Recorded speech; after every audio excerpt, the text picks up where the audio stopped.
ಇಲ್ಲ ನೋಡಿ, ಇನ್ನೂ ಅದು ದೃಢೀಕರಣ ಆಗಬೇಕು. ದೃಢೀಕರಣ ಆದ ನಂತರ ನಾವು ಹೇಳೋಕ್ಕಾಗ್ತದೆ.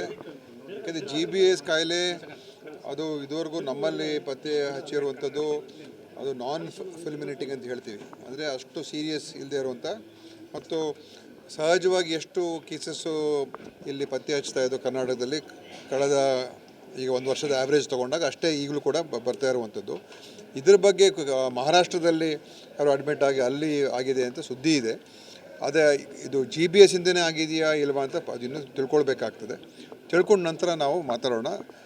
ಆದರೆ ನಮ್ಮ ರಾಜ್ಯದಲ್ಲಿ ಯಾವುದೇ ರೀತಿಯ ಒಂದು GBS ಔಟ್ಬ್ರೇಕ್ ಅಂತೂ ಏನಾಗಿಲ್ಲ. ಇದುವರೆಗೂ ನಮ್ಮ ಮಾಹಿತಿ ಪ್ರಕಾರ ಯಾವುದೂ ಏನಾಗಿಲ್ಲ. ಅದರಿಂದ ಅನಾವಶ್ಯಕವಾಗಿ ನಾವು ಜನರಲ್ಲಿ ಭಯ ಸೃಷ್ಟಿ ಮಾಡುವಂಥ ಅವಶ್ಯಕತೆ ಏನಿಲ್ಲ. ನಾವು ನಮ್ಮ ಎಲ್ಲ ಇಲಾಖೆಯನ್ನು ಕೂಡ ಎಲ್ಲ ವಿಷಯಗಳು ಕೂಡ ನೋಡ್ತಾ ಇದ್ದೀವಿ. ಸಂದರ್ಭ ಬಂದಾಗ ನಾವು ಖಂಡಿತವಾಗಿ ತಿಳಿಸ್ತೀವಿ. ಮುಂಜಾಗ್ರತೆ ಕ್ರಮ ಅಂತ ಏನಿಲ್ಲ ಇದರಲ್ಲಿ. ಯಾಕಂತ ಹೇಳಿದ್ರೆ ಇದು ಒಂದು ಅಪರೂಪದ ಒಂದು ರೋಗ ಮುಟ್ಟುವಂಥದ್ದು. ಸುಮಾರು ತಿಂಗಳಿಗೆ 15ರಿಂದ 20 ಕೇಸು ಬರ್ತಾನೆ ಇರ್ತದೆ ರಾಜ್ಯದಲ್ಲಿ. ಆದರೆ ಈಗ ಎಲ್ಲೂ ಕೂಡ ಒಂದೇ ಕಡೆ ಈ ಫುಲ್ಮಿನೇಟಿಂಗ್ GBS ಬಂದರೆ ಅದು ಅಪಾಯಕಾರಿ. ಇದರಲ್ಲಿ ಮುಖ್ಯವಾಗಿರ್ತಕ್ಕಂಥದ್ದು ನಾವು ಸಹಜವಾದಂಥ ಏನೋ ನಾವು ಎಚ್ಚರಿಕೆಯನ್ನು, ಅಂದರೆ ಸ್ವಚ್ಛವಾದಂಥ ಒಂದು ರೀತಿಯಾಗಿ ಇಟ್ಕೋಬೇಕು ಮತ್ತು ಒಳ್ಳೆಯ ಶುದ್ಧ ನೀರು ಕುಡಿಬೇಕು, ಆಹಾರದ ಬಗ್ಗೆ ಗಮನ ಇರಬೇಕು. ಆ ಥರದ ಒಂದು ಸಹಜವಾದಂಥ ನಾವು ಎಚ್ಚರಿಕೆಗಳನ್ನು ಕೊಡ್ಬೋದೇ ಹೊರತು ವಿಶೇಷವಾದಂಥ ಇದು ಇನ್ನೂ ಸದ್ಯಕ್ಕೆ ಆ ಥರದ್ದೇನಿಲ್ಲ. ಅದು ಇನ್ನೂ ಡೀಟೇಲ್ಸ್ ನೋಡೋಣ. ಮೆಡಿಕಲ್ ರೆಕಾರ್ಡ್ಸಲ್ಲಿ ನೋಡ್ಬಿಟ್ಟು ಚೆಕ್ ಮಾಡಿಬಿಟ್ಟು ಆಮೇಲೆ ತಿಳಿಸ್ತೀವಿ. ಅದು ಯಾವ ಕಾರಣದಿಂದ ಆಗಿದೆ ಅಂತ ತಿಳ್ಕೊಂಡು ನಾವು ಹೇಳ್ತೀವಿ. ಅದು ಬಹುಶಃ ಇವತ್ತು ಗೊತ್ತಾಗ್ಬೋದು ಸಂಜೆ. ಈಗ ಅದು ಇದಕ್ಕೆ ರೆಫರ್ ಆಗಿದೆಯಲ್ಲ, ಅದು ಎನ್ಕ್ವೈರಿಗೆ CIDಗೆ ಹೋಗಿದೆಯಲ್ಲ.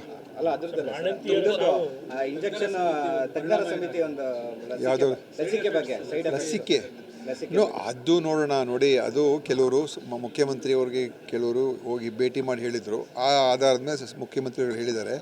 ಇದ್ರ ಬಗ್ಗೆ ನಾವು ಭಾಳಷ್ಟು ತಿಳ್ಕೊಳ್ಬೇಕಾಗ್ತದೆ. ಯಾಕೆಂದರೆ ಇದು ಕೇವಲ ಕರ್ನಾಟಕಕ್ಕೆ ಒಂದೇ ಅಲ್ಲ ತಾನೇ, ಇಡೀ ಪ್ರಪಂಚದಲ್ಲೇ ಆಗಿರುವಂಥದ್ದು. ಮತ್ತು ಬೇರೆ ಬೇರೆ ಕಡೆ ಅಲ್ಲೂ ಕೂಡ ಇದ್ರ ಬಗ್ಗೆ ಸಂಶೋಧನೆ ಬೇರೆ ಬೇರೆ ಕಡೆ ನಡೀತಾ ಇದೆ. ಸೊ ಎಲ್ಲಿ ಏನಾಗಿದೆ, ವಿದೇಶದಲ್ಲಿ ಏನಾದರೂ ಸಂಶೋಧನೆ ಆಗಿದೆಯಾ, ನಮ್ಮ ದೇಶದಲ್ಲಿ ಬೇರೆ ಕಡೆ ಏನಾದರೂ ಮಾಡಿದಾರಾ ಅಂತ ಹೇಳಿ ಕೆಲವರೆಲ್ಲ ತಜ್ಞರೆಲ್ಲ ನಾವು ಒಂದು ನೇಮಿಸಿ ಅದರ ಬಗ್ಗೆ ಅವರೊಂದು ತೀರ್ಮಾನ ತೊಗೊಳ್ಳೋದಕ್ಕೆ ಹೇಳಿದ್ದಾರೆ.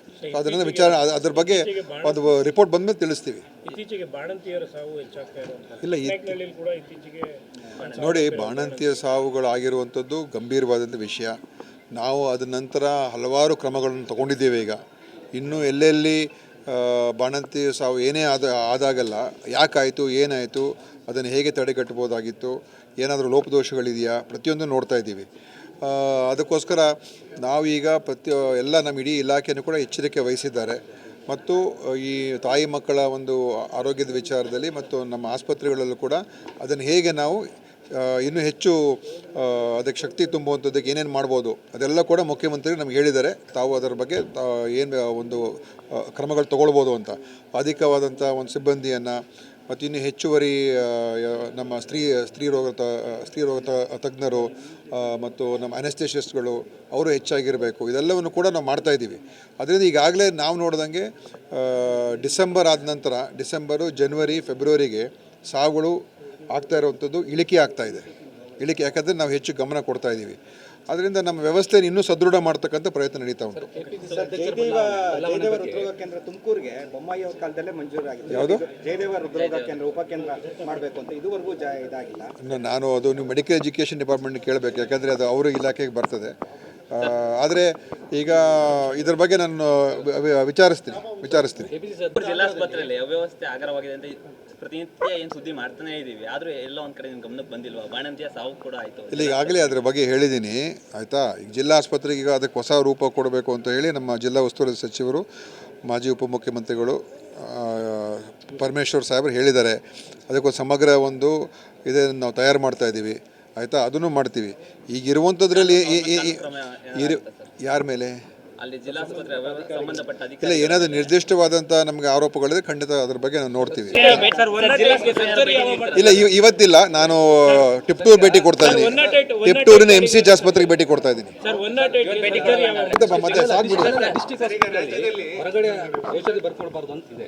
ಸೊ ಒಂದು ವೇಳೆ ಔಷಧಿ ಇಲ್ಲದೆ ಇದ್ರೂ ಕೂಡ ಅವ್ರು ಫಂಡ್ ಇದೆ, ಆ ಫಂಡಿನ ತಂದು ಹೌದು, ಕೊಡೋದು ಅದು ಆಗ್ತಾ ಇಲ್ಲ. ಡಿಸ್ಟ್ರಿಕ್ಟ್ ಹಾಸ್ಪಿಟಲ್ ನೋಡಿ ನೀವು ನೋಡಿ ಹಂಗೆಲ್ಲ ಹೇಳ್ಬೇಡಿ, ನೀವು ಆಗ್ತಾ ಇದೆ ಸರ್ ಇಲ್ಲ ಆಗ್ತಾ ಇಲ್ಲ.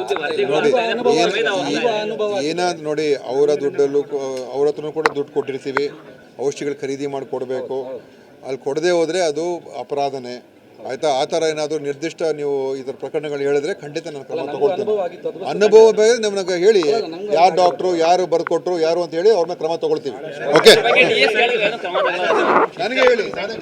ಬದಲಾವಣೆ ಸರ್, ಸಿಎಂ ಬದಲಾವಣೆ ವಿಚಾರ ಸರ್. CM ಇದ್ದಾಗ CM ಬದಲಾವಣೆ ಯಾಕೆ ಮಾತಾಡೋದು? ಎರಡೂವರೆ ವರ್ಷ ಆಗಿದೆ. ನೋಡಪ್ಪ, ನೀವುಗಳು ಏನೋ ಕೇಳ್ಕೊಂಡು ಕೂತ್ಕೊಂಡ್ರೆ ನಾವು ಅದಕ್ಕೆ ಉತ್ತರ ಕೊಡೋಕ್ಕಾಗೋದಿಲ್ಲ. CM ಅವ್ರು ಇದ್ದಾಗ CM ಅವ್ರು ಬದಲಾವಣೆ ಮಾಡುವಂಥ ಚರ್ಚೆ ಆಗುವಂಥದ್ದು ಖಂಡಿತವಾಗಿಯೂ ಒಳ್ಳೆಯದಲ್ಲ, ಅಪ್ರಸ್ತುತ. ಅದು CM ಬದಲಾವಣೆ ಬಗ್ಗೆ ನಾವು ಮಾತನಾಡಲೇಬಾರ್ದು.